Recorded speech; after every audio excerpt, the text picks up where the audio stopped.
எடப்பாடி பழனிசாமினாலே காரும் தான் ஞாபகத்துக்கு வருதுன்னு சொல்லி ஒரு விமர்சனம் பண்ணியிருக்காரு உதயநிதி ஸ்டாலின். எடப்பாடி பழனிசாமினாலே காலும் தான் ஞாபகத்துக்கு வருது அப்படின்னு புரியலையே.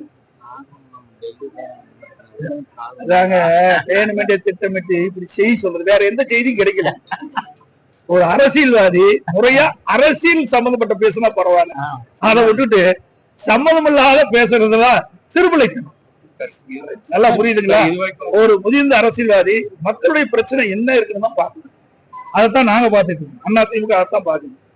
இப்ப கூட என்ன திராவிட முன்னேற்ற கழக தலைவரும் சரி, உதயநிதி ஸ்டாலின் சொல்றாங்க, எங்க ஆட்சி மீது ஏதாவது குறை சொல்ல முடியுதா சொல்லுங்க பார்க்கலாம். இது வரைக்கும் பல பேட்டியில கொடுத்திருக்கிறாங்க. அதிமுக ஆட்சியில இன்னும் குறைன்னு சொல்றாங்களா? சொல்லவே முடியாது. பாரதிய ஜனதாவோட எடப்பாடி பழனிசாமி போட்டு வைத்து விட்டார். பாரதிய ஜனதாவோட அதிமுக அடிமையாகிவிட்டது. பாரதிய ஜனதா அளவுதான் டெல்லியில இருக்கு. இப்படித்தான் சொல்ல முடியும். தெளிவா எங்களுடைய கூட்டணியில முடிவு எடுத்து அறிவிக்கப்பட்டு விட்டது. அதிமுகவும் பாரதிய ஜனதாவும் கூட்டணி பேச்சுவார்த்தை முடிந்த பிறகு